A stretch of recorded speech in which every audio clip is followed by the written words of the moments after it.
ನಮ್ಮ ಅಧ್ಯಕ್ಷರು ರಾತ್ರಿ 11 ಗಂಟೆನಲ್ಲಿ ಕರೆ ಮಾಡಿದ್ದಕ್ಕೆ ಕಾರ್ಯಕರ್ತ ಪ್ರಮುಖರು ಇವತ್ತು ಪ್ರಾಮಾಣಿಕವಾಗಿ ನೀವು ಮುಖಂಡರುಗಳು ಇವತ್ತು ಬಂದಿದ್ದೀರಿ. ಇವತ್ತು ಸಾಂಕೇತಿಕವಾಗಿ ಮಾಡ್ತಕ್ಕಂಥ ಇದು ಒಂದು ಸಭೆ.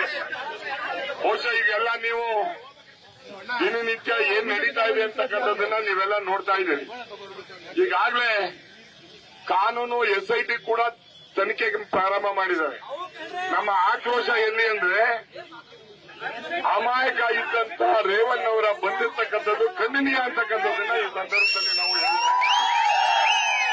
ಯಾಕಂದ್ರೆ ಆ ಕೇಸ್ಗೂ ಅವ್ರಿಗೂ ಸಂಬಂಧನೇ ಇರ್ತಕ್ಕಂಥ ಒಬ್ಬ ನಮ್ಮ ಪಕ್ಷದ ಮುಖಂಡರು, ಶಾಸಕರು, ಮಾಜಿ ಮಂತ್ರಿಗಳನ್ನ ಬಂದಿರ್ತಕ್ಕಂಥದ್ದು ಇದು ರಾಜಕೀಯ ಪ್ರೇರಿತ ಪಿತೂರಿ ಅಂತಕ್ಕಂಥದ್ದನ್ನ ನಾವೆಲ್ಲೂ ತಿಳ್ಕೋಬೇಕು. ಬಹುಶಃ ಇವತ್ತು ಕಾಲ ಬರ್ತದೆ, ಯಾರು ಧೃತಿಗೆಡೋದು ಬೇಕಾಗಿಲ್ಲ. ಮುಂದಿನ ದಿನಗಳು ಒಳ್ಳೆ ದಿನ ಬರ್ತದೆ. ಇದು ಸಾಂಕೇತಿಕವಾಗಿ ನಾವು ಒಂದು ಕಾಶನ್ ಆಗಿ ಇವತ್ತು ಎರಡು ಮುಖಂಡರುಗಳು ಬಂದಿದ್ದೀವಿ. ದಯಮಾಡಿ ಆ ಭಾಗದಲ್ಲಿರ್ತಕ್ಕಂಥ ಸುಪ್ರೀತ್ ಸಕಲೇಶ್ವರ ಸುಪ್ರೀತ್ ಅವರ ಕಡೆ ಈ ಕಡೆ ಬನ್ನಿ. ಎಲ್ಲ ದಯಮಾಡಿ ಅಲ್ಲಿ ವಾದ ಬೇಡ ದಯಮಾಡಿ.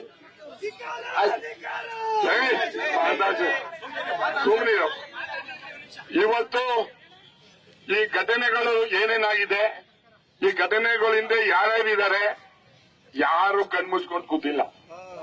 ಎಲ್ಲ ಟಿವಿಗಳು, ಮೊಬೈಲ್ ಆಡಿಯೋಗಳು ಯಾರ್ಯಾರು ಮಾಡಿದ್ದಾರೆ, ಯಾರ್ಯಾರು ಮಾತಾಡ್ತಿದ್ದಾರೆ ಅಂತಕ್ಕಂಥದ್ದು ದೇಶಕ್ಕೆ ಗೊತ್ತಾಗಿದೆ, ಜಗತ್ತಾಗಿದೆ.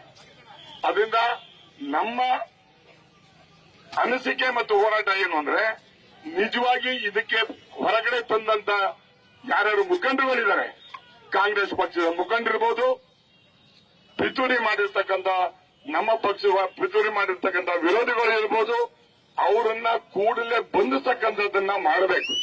ಬಹುಶಃ ನಾನು ಒಬ್ಬ ಶಾಸಕನಾಗಿ ಹೇಳ್ತಿದ್ದೀನಿ, ಯಾವತ್ತೂ ಕೂಡ ಈ ರೀತಿಯಾದಂತಹ ದ್ವೇಷದ ರಾಜಕಾರಣವನ್ನ ನಾವೆಲ್ಲೂ ನೋಡಿರ್ಲಿಲ್ಲ. ಇವತ್ತು ದೇಶದ ರಾಜಕಾರಣವನ್ನ ಮಾಡಿ ಬೇರೆ ಕಾಲು ಬಯಸ್ಕೊಳ್ಳಕ್ಕೆ ಅಂತ ಹೋಗಿ ಕೊನೆಗೆ ಈಗ ಅವರೇ ಬೈತಾ ಇದ್ದಾರೆ, ಅವರೇ ಮಾಡ್ತಾ ಇರ್ತಕ್ಕಂಥದ್ದು ಗೊತ್ತಾಗಿದೆ. ಅದಕ್ಕೆ ನಮ್ದು ಒತ್ತಾಯ ಏನು ಅಂದ್ರೆ ಇವ್ರ ಮೇಲೆ ನಮಗೆ ನಂಬಿಕೆ ಇಲ್ಲ. ಈಗ CBI ತನಿಖೆನ ಮಾಡ್ತಕ್ಕಂಥದ್ದು ಸರ್ಕಾರನೇ ಘೋಷಣೆ ಮಾಡಿದ್ರೆ ಸರ್ಕಾರಕ್ಕೆ ಒಳ್ಳೇದು ಅಂತಕ್ಕಂಥದ್ದನ್ನ ನಿಮ್ ಮುಂದೆ ನಾವು ಹೇಳೋದಕ್ಕೆ ನಾವು ಇಚ್ಛೆ ಪಡ್ತೀವಿ. ಯಾಕಂದ್ರೆ SIT ಮೇಲೆ ಮಾಡಿದಾಗ ನಾವ್ ಯಾರು ಮಾತಾಡ್ಲಿಲ್ಲ. ನಮ್ಮ ಮುಖಂಡರುಗಳು SIT ಬಂದಾಗ ಸ್ವಾಗತ ಮಾಡಿದ್ರು, SIT ತೀರ್ಮಾನ ಮಾಡ್ಲಿ ಬಿಡಿ ಎಂದು. ಅದಾದ್ಮೇಲೆ SIT ನಲ್ಲಿ ಏನು ಆಗಲ್ಲ ಅಂತ ಒಂದು ಬಂದ್ಮೇಲೆ ವಿನಾಕಾರಣ ರೇವಣ್ಣ ಅವರ ಕೇಸಿಗೆ ಸೇರಿಸಿ ಮಾಡ್ತಿರ್ತಕ್ಕಂಥದ್ದು ದ್ವೇಷದ ರಾಜಕಾರಣ. ಇದು ತಪ್ಪು ಅಂತಕ್ಕಂಥದ್ದನ್ನ ನಾನು ಖಂಡಿಸ್ತೀನಿ. ಯಾವ ರಾಜಕಾರಣಿನೂ ಕೂಡ ಈ ದ್ವೇಷದ ರಾಜಕಾರಣವನ್ನ ಮಾಡಬಾರದು, ವೈಯಕ್ತಿಕವಾದಂತಹ ದ್ವೇಷದ ರಾಜಕಾರಣ ಮಾಡಬಾರದು. ನಾನು ನನ್ನ ಗೌಡ್ರನ್ನ ಪರ್ಸನಲ್ ಆಗಿ ಹೋಗಿ ನೋಡಿ ಮಾತಾಡಿ ಅವರಿಗೆ ಸಾಂತ್ವನವನ್ನು ಹೇಳಿ ಬಂದಿದ್ದೀನಿ. ಬಹುಶಃ ಏನೇ ಆಗಿರಲಿ, ಯಾರಿಗಾರ ನೋವು ಇದ್ದೇ ಇರ್ತದೆ. ನಾನು ಒಬ್ಬ ಪಕ್ಷದ ಒಬ್ಬ ಶಾಸಕನಾಗಿ, ನಿಮ್ಮ ಸೇವಕನಾಗಿ ನನಗೂ ಕೂಡ ನೋವಿದೆ. ಆದ್ರೆ ಈಗ ಮಾಡಿರ್ತಕ್ಕಂಥದ್ದು ಈ ಕೃತ್ಯ ಇದೆಯಲ್ಲ, ಇವ್ರಿಗೆ ದೇವರು ಬಿಡೋದಿಲ್ಲ.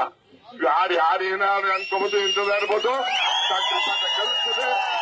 ಮುಂದಿನ ದಿನಗಳಲ್ಲಿ ಇವರು ಯಾರ್ಯಾರು ಏನೇನ್ ಮಾಡಿದ್ರು ಅಂತ ನಾವ್ ಹೇಳೋದಿಲ್ಲ, ಅವ್ರವರೇ ಹೇಳ್ಕೊತಾವ್ರೀಗ, ಅವ್ರವ್ರಿಗೆ ಬರ್ತದೀಗ. ತಮ್ಮ ದೇವರಲ್ಲ, ಯಾರು ಮಾಡಿಸಿದ್ದಾರೆ, ಯಾರು ಮಾಡಿಸಿಲ್ಲ, ಯಾರು ಹಿಂದೆ ಇದ್ದಾರೆ, ಅದೆಲ್ಲ ಈಚೆ ಬರ್ತದೆ. ನನಗೆ ನೋವೇನು ಅಂದ್ರೆ ಒಂದು ಕುಟುಂಬದ ರಾಜಕಾರಣದ ವಿರುದ್ಧವಾಗಿ ಇಷ್ಟು ಹೀನಾಯವಾಗಿ ಒಂಥರ ದ್ವೇಷವನ್ನ ಮಾಡ್ತಕ್ಕಂಥದ್ದು ಒಳ್ಳೇದಾಗೋದಿಲ್ಲ. ಅದು ಬೇರೆ ಯಾರು ಮಾಡ್ತಿದ್ದಾರೆ ಅವ್ರಿಗೆ ಅಂತಕ್ಕಂಥದ್ರೆ ಈ ಸಂದರ್ಭದಲ್ಲಿ ಹೇಳಿ, ಬಹುಶಃ ನೀವೆಲ್ಲ ಇದು ಸಾಂಕೇತಿಕವಾದಂತಹ ಒಂದು ಪ್ರತಿಭಟನೆ. ಮುಂದಿನ ದಿನಗಳಲ್ಲಿ ನಮ್ಮ ಅಧ್ಯಕ್ಷರ ಒಂದು ಮೇಲೆ ಬೇರೆ ಏನಾದ್ರು ತೀರ್ಮಾನ ತಗೊಂಡ್ರೆ ಈಗ ಹೇಳಿದವರು ಆ ರೀತಿಯಲ್ಲ, ಒಂದು ಬೃಹತ್ವಾದಂತ ಅದ್ಭುತವಾದಂತ ಒಂದು ಇಲ್ಲಿ ಸಂಘಟನೆಯನ್ನ ನಾವು ಪಕ್ಷದ ತೋರಿಸಿ JDS ಅಂತ ಅಂದ್ರೆ ಹಾಸನ ಇದನ್ನ ಮೇಲ್ಗೆ ಪತಾಕಿನ ಹಾರ್ತಕ್ಕಂಥದ್ದು ನಿಮ್ಮೆಲ್ಲರೂ ಜವಾಬ್ದಾರಿ. ನ್ಯೂಸ್ ಫಸ್ಟ್ ನಿರ್ಭೀತಿಯಿಂದ ನಿಮ್ಮ ಪರವಾಗಿ.